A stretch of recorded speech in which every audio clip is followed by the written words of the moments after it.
Many people are finding themselves at a crossroads of uncertainty right now.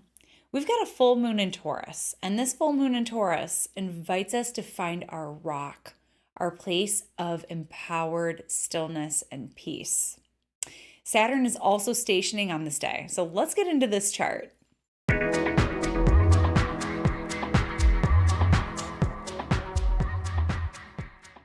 So first, let's get the vitals of this full moon chart, and then I'm going to tell you a little story. So this full moon is happening on November 15th, 2024. It occurs at 24 degrees Taurus. And this is a full moon in Taurus, highlighting the polarity of Scorpio and Taurus. And it conjoins Uranus. So there's definitely going to be layers of unpredictability here. So a little bit of a oxymoron here. I think like Uranus and Taurus is a quintessential cosmic oxymoron because Taurus is the sign of stability and serenity, and Uranus stirs the pot. It brings disruptions, it brings chaos, it brings surprises.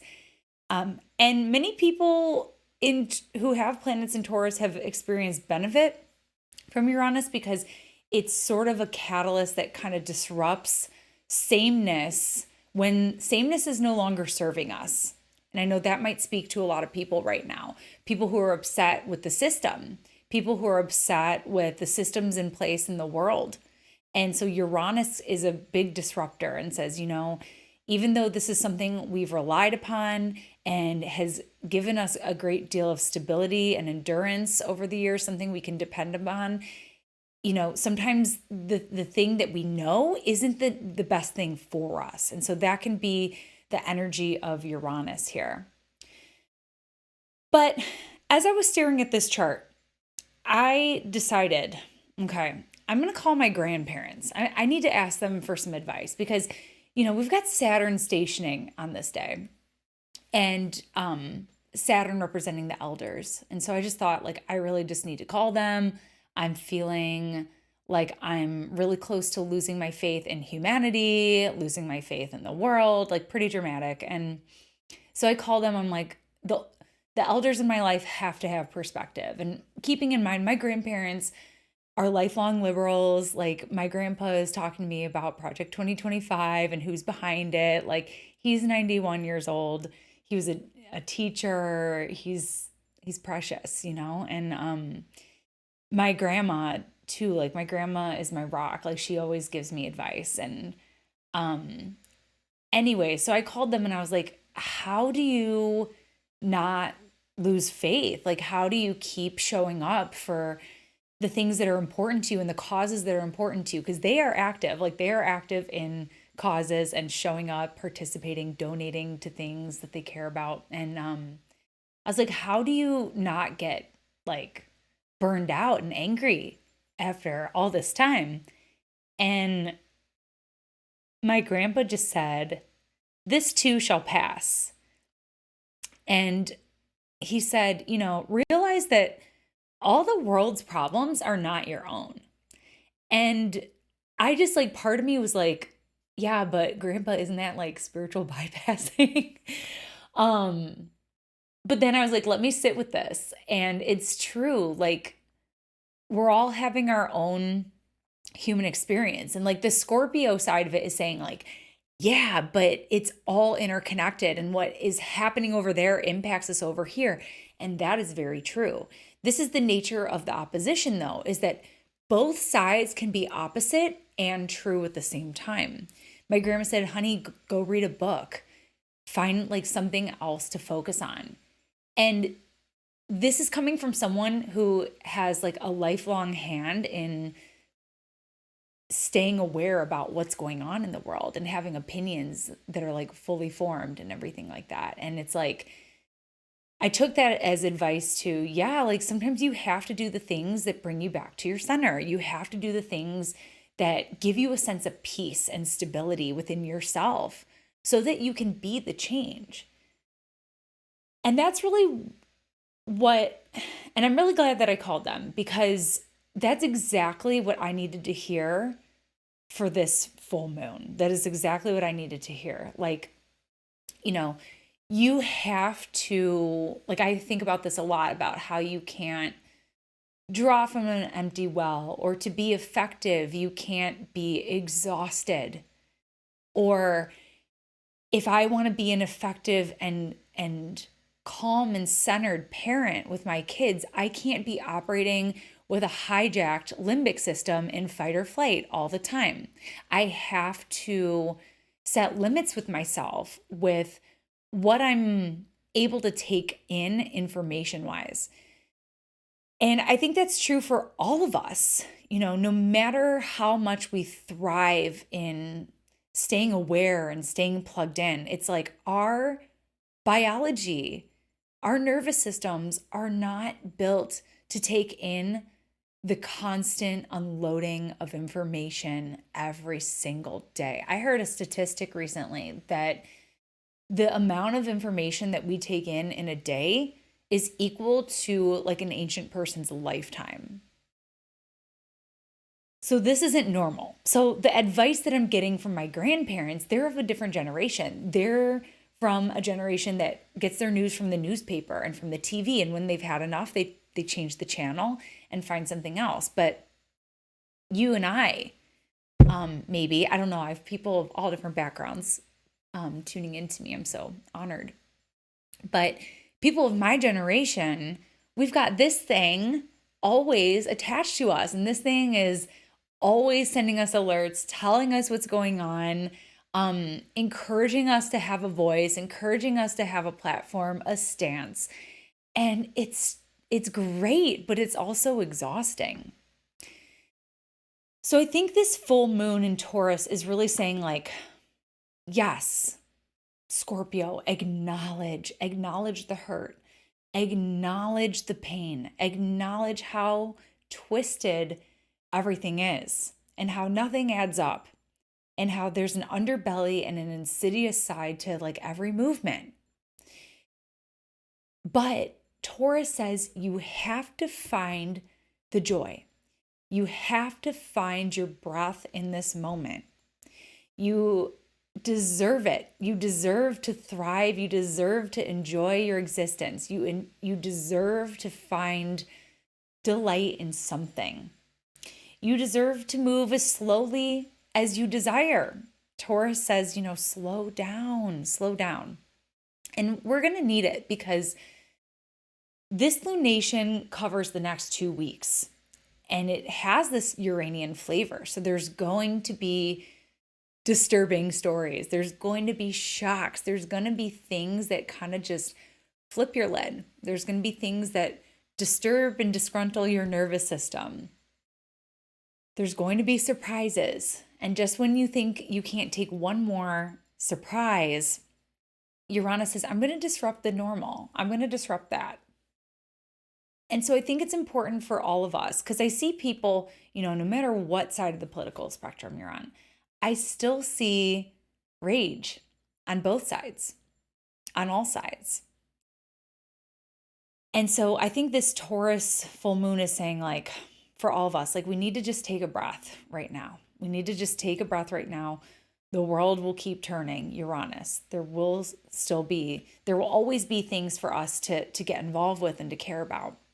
But for those of you that are needing a rest, take it. Slow down. Slow down. Saturn has stationed. So this is kind of cool because Saturn is stationing direct at 12 degrees Pisces, 41 minutes. And it is going to fly forward.